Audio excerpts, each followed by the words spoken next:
اللہ تعالیٰ الرحمن الرحیم کے نام کے ساتھ آج کے پروگرام کا آغاز کیا جا رہا ہے۔ اما بعد، احمدیہ پاک یوٹیوب چینل کی ٹیم کی طرف سے دنیا بھر میں پھیلے ہوئے احمدی احباب کو محبت بھرا سلام اور پرخلوص دعاؤں کا تحفہ قبول ہو۔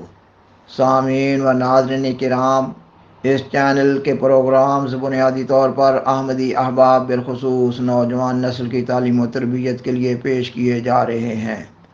پروگرام کو آگے بڑھانے سے قبل درخواست ہے کہ اگر آپ کو یہ پروگرام پسند آئے تو برائے مہربانی اسے اپنے احمدی احباب سے شیئر کریں، لائک کریں اور حضرہ کرم اس چینل کو سبسکرائب کریں۔ شکریہ۔ سامعین و ناظرین کرام، مذہبی دنیا کی حالت احمدیت کے بارے میں حقائق جاننے میں مدد دے رہی ہے۔ 7 اکتوبر 2023 سے فلسطین کی ایک جہادی تنظیم حماس اور اسرائیل کے مابین شدید جنگ انتہائی نازک ترین صورتحال اختیار کیے ہوئے ہے۔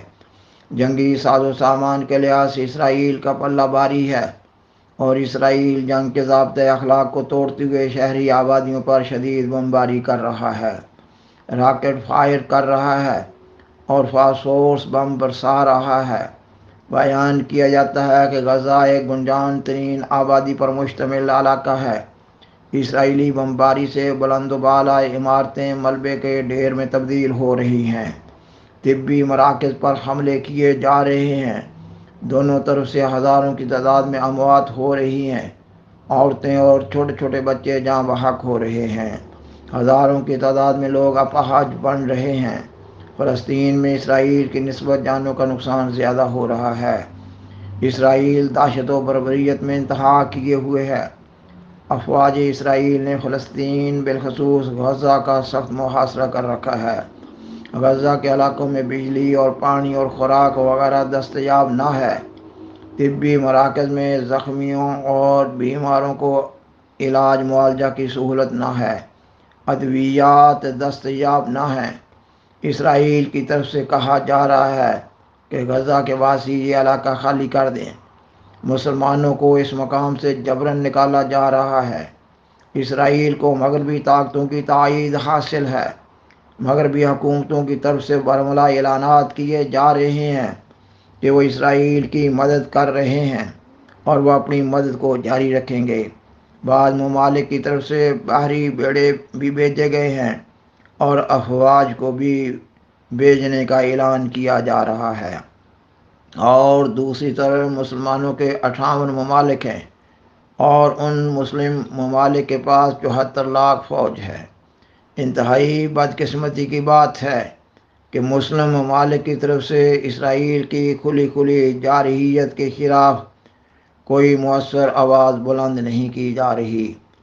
فلسطینی لوگ قیامت کے صدمات کا شکار ہیں اور کبھی غزہ کے لوگوں کو غزہ سے باہر نکلنے بھی نہیں دیا جا رہا ہوتا۔ ان پر راکٹ برسائے جا رہے ہوتے ہیں، والدین کے سامنے بچے جاں بحق ہو رہے ہیں اور بچوں کے سامنے ان کے والدین انتہائی بے بسی کے عالم میں اس دار فانی سے کوچ کر رہے ہیں۔ فلسطین کے مرد، عورتیں اور بچے ان قیامت خیز لمحات میں عالم اسلام کو مدد کے لیے پکار رہے ہیں، مصیبت کے ان گھڑیوں میں چیخ و پکار کر رہے ہیں، یہ کہ مسلمان کہاں ہیں اور اسلامی دنیا کہاں ہے؟ خدارا ہماری آواز پر کان دھریں اور ہماری مدد کو آئیں۔ کل شام غزہ کے ایک ہسپتال پر اسرائیلی فوج کی بمباری سے ایک لمحہ میں 800 فلسطینی شہید ہو گئے۔ سامعین و ناظرین کرام، ان مذکورہ حالات سے معلوم ہو رہا ہے کہ انسانیت مر چکی ہے۔ موجودہ مذہبی دنیا نے مذہبی تعلیمات پر عمل کرنا چھوڑ دیا ہے۔ دنیا بھول چکی ہے کہ اس دنیا کے خالق اور مالک ہے، اور اللہ تعالیٰ کسی انسان، گروپ، جماعت، ریاست، ملک یا کئی ایک ممالک کو یہ اجازت نہیں دیتا کہ وہ کمزور انسانوں کے حقوق کے بارے میں بے لگام ہو جائیں۔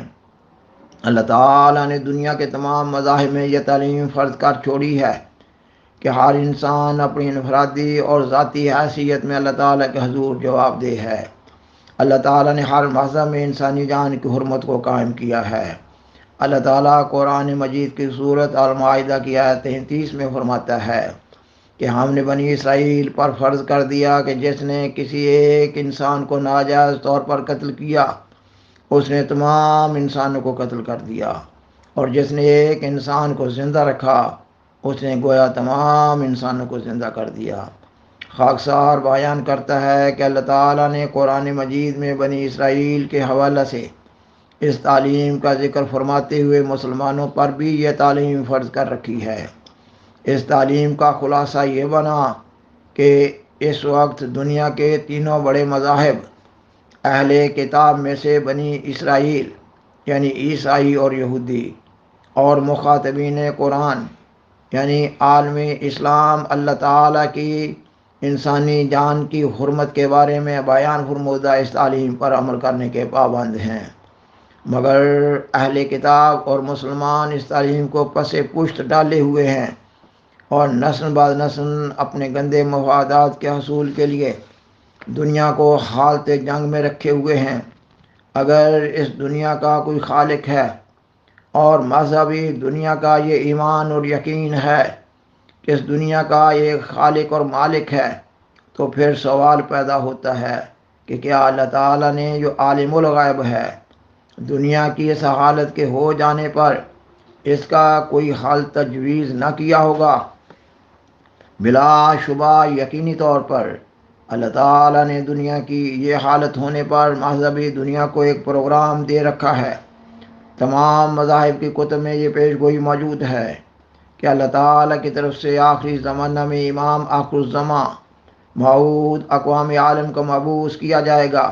وہ موعود اقوام عالم دنیا کو بھولی ہوئی تعلیم یاد کروا رہا ہوگا، اور یہ ایک حقیقت ہے کہ بنی اسرائیل یعنی یہود اور نصارہ اور مخاطبین قرآن مجید اس آخری زمانہ میں ایک مذہبی مسئلے کے منتظر ہیں۔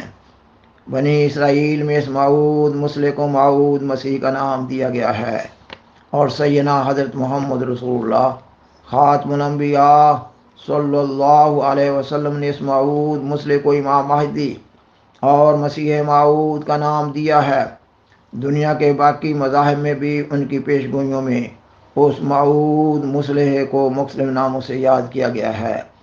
اب یہ بھی ایک حقیقت ہے کہ سیدنا حضرت محمد رسول اللہ صلی اللہ علیہ وسلم خاتم الانبیاء ہیں۔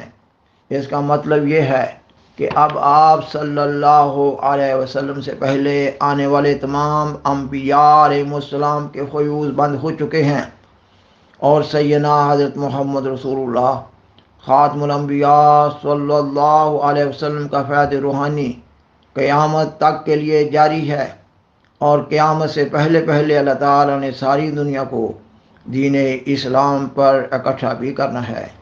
سامعین و ناظرین کرام، ان مذکورہ حقائق کے تحت حضرت بانی سلسلہ عالیہ احمدیہ کا الہام الہی کی بنیاد پر یہ دعویٰ ہے کہ اللہ تعالیٰ نے اپنے وعدہ کے موافق اور سیدنا حضرت محمد رسول اللہ خاتم الانبیاء صلی اللہ علیہ وسلم کی پیش گوئی کے مطابق آپ کو امام مہدی مسیح موعود اور امام آخر الزماں کے منصب جلیلہ پر فائز فرمایا ہے۔ اللہ تعالیٰ نے اپنی حکمت اور قدرت کاملہ کے تحت آپ کے ہاتھوں آپ کے تمام مفوضہ کاموں کے بطور بیج بنیاد رکھ دی ہے۔ آپ نے تمام مذاہب کے بد عقائد اور غلط تعلیمات کی نشاندہی کی ہے، اور صحیح عقائد اور صحیح تعلیمات کو رائج کرنے کی ہدایت کی ہے۔ مثلا دین اسلام کے بارے میں غیر مذاہب والے بالخصوص عیسائی پادری اس پروپیگنڈا کو انتہا تک پہنچائے ہوئے تھے کہ اسلام تلوار کے زور سے پھیلا ہے، اور بدقسمتی سے مسلمانوں میں بھی یہ خیال رائج ہو گیا تھا کہ مذہب کے لیے طاقت کا استعمال ایک جائز حربہ ہے۔ یہ نظریہ مسلمانوں کو بھی نقصان پہنچا رہا تھا اور دنیا کے امن کو بھی خراب کر رہا تھا۔ آپ نے اس غلط عقیدہ کی اصلاح کی۔ مسلمانوں کی طرف سے آپ پر یہ الزام لگایا گیا کہ آپ نے اسلامی جہاد کو منسوخ قرار دیا ہے، حالانکہ آپ نے جہاد کی بگڑی ہوئی شکل جنگ و جدل کی نشاندہی کی تھی۔ جماعت احمدیہ کا جہاد کے بارے میں یہ نظریہ ہے کہ اگر کوئی حکومت اپنے ملک کے لوگوں کو جہاد میں شامل ہونے کی دعوت دے رہی ہوگی تو احمدی اس آواز پر لبیک کہنے والوں کی صف اول میں شامل ہوں گے۔ جماعت احمدیہ ایسے جہاد میں شامل ہو رہی ہوتی ہے جیسا کہ پاک بھارت کشمیر جنگ میں احمدی جوانوں پر مشتمل فرقان بٹالین نے جہاد میں حصہ لیا۔ اسی طرح 1965 اور 1971 کی پاک بھارت جنگ میں بھی۔ سامعین و ناظرین کرام، 1948 سے فلسطین کے خلاف اسرائیلی بربریت جاری ہے۔ سوال پیدا ہوتا ہے کہ عالم اسلام اپنے اندر وحدت پیدا کرتے ہوئے غیر مسلم دنیا کے بالمقابل کیوں ایک ناقابل تسخیر قوت کے طور پر نہ کھڑا ہو سکا؟